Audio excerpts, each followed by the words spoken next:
Welcome to Nivas news. మా channel మీకు నచ్చినట్లయితే లైక్ చేయండి, షేర్ చేయండి, కామెంట్ చేయండి. మర్చిపోకుండా బెల్ సింబల్ని క్లిక్ చేయండి. సబ్స్క్రైబ్ చేయటం మర్చిపోకండి. రంగనాథ్ సార్, మీకెందుకు ఈ పాపం? గౌరవ్ రంగనాథ్ సార్, మీరు మీ బాధ్యత నిర్వహిస్తున్నారు. కానీ మీకు కూడా తెలుసు, గరీబోళ్ల ఇల్లు కూలగొట్టడం సరియైంది కాదని. గౌరవ ముఖ్యమంత్రి రేవంత్ రెడ్డి గారు మీరేమో మర్యాద ఇవ్వండి అంటున్నారు.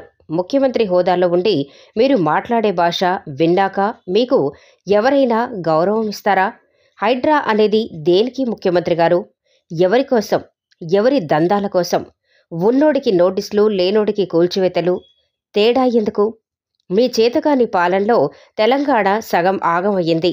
ఆకలి మీద ఉన్న మీ పార్టీ నాయకులు తప్ప ఏ ఒక్క తెలంగాణ బిడ్డ సంతోషంగా లేరు. ఈ వీడియోలో ఉన్న పిల్లలు మా ఇళ్ళు ఎందుకు కూలగొట్టారు అని అడిగితే ఏం సమాధానం చెప్తారు? మీ దగ్గర సమాధానం ఉంటే మీడియా సాక్షిగా చెప్పండి. నా బుక్స్ కూడా అక్కడనే పడిపోయినాయి. తీసుకున్నావా నీ బుక్స్? నా బుక్స్ అస్సలు అక్కడనే పడిపోయినాయి. అందరి బుక్స్, ఫ్యామిలీ మొత్తం బుక్స్ అక్కడనే ఉన్నాయి. నువ్వు తీసుకోలే అప్పుడు తీసుకొని లేరా నిన్ను బుక్స్? ఆహా, నువ్వు ఎన్నో క్లాసు?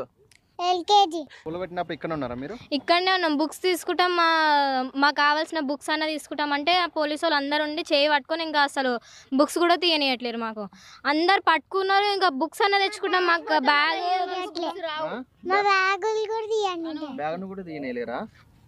ఈరోజు మాకు ఎగ్జామ్స్ కూడా ఉన్నాయి. ఆ ఎగ్జామ్స్ కూడా రాయలేము మేము. ఇంకో ఇప్పుడు ఇక్కడ 9th క్లాస్, నేను ఇప్పుడు 4 monthsలో నాకు 10th కూడా స్టార్ట్ అయిపోయిద్ది. ఆ బుక్స్ కూడా తీసుకుంటామంటే బుక్స్ కూడా తీయలేరు వాళ్ళు. బుక్స్ కూడా ఇంకా అయిపోయినాయి. స్కూల్కి వెళ్తున్నాను. నేను 8th class, new international high school, Vivinagar.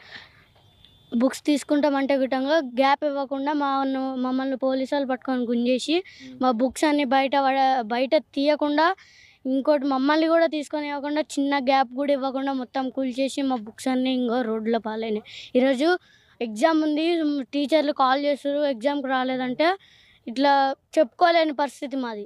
అట్లా బుక్స్లు పడేసి ఆ బుక్స్తో ఎట్లా చదువుకోవాలో విధంగా తెలుస్తలేదు. ఇప్పుడు మళ్ళీ నెక్స్ట్ ఇయర్ వరకు బుక్స్ రావు. ఇంకా బుక్స్ అన్నీ వాళ్ళకి స్కూల్లో ఉన్నారు కదా, ఆ స్టూడెంట్స్ స్టాక్స్ అవన్నీ అయిపోయినాయి. స్టూడెంట్స్ వాళ్ళకి ఇచ్చేసారు అన్నీ. మాకు ఇంకా నెక్స్ట్ ఇయర్ వరకు ఉండవు బుక్స్. రేవంత్ సార్ ఏమని అడుగుతున్నారు ఇప్పుడు? మీకు ఏం కావాలనుకుంటున్నారు? మాకు మా కూలగొట్టిన ప్రాపర్టీ అంతా తిరిగి ఇవ్వాలి. మాకు మా బుక్స్, మా ఇల్లు, మా అన్నీ తిరిగి ఇవ్వాలి. ఏవేవైతే ధ్వంసం చేసిరో మాకు న్యాయం చేయాలి. ఇవన్నీ ఏవేవైతే కూలగొట్టిరో వాటికన్నిటికీ జరిమానా కట్టాలి. ఇది నేను అడుగుతున్నా నా నుంచి.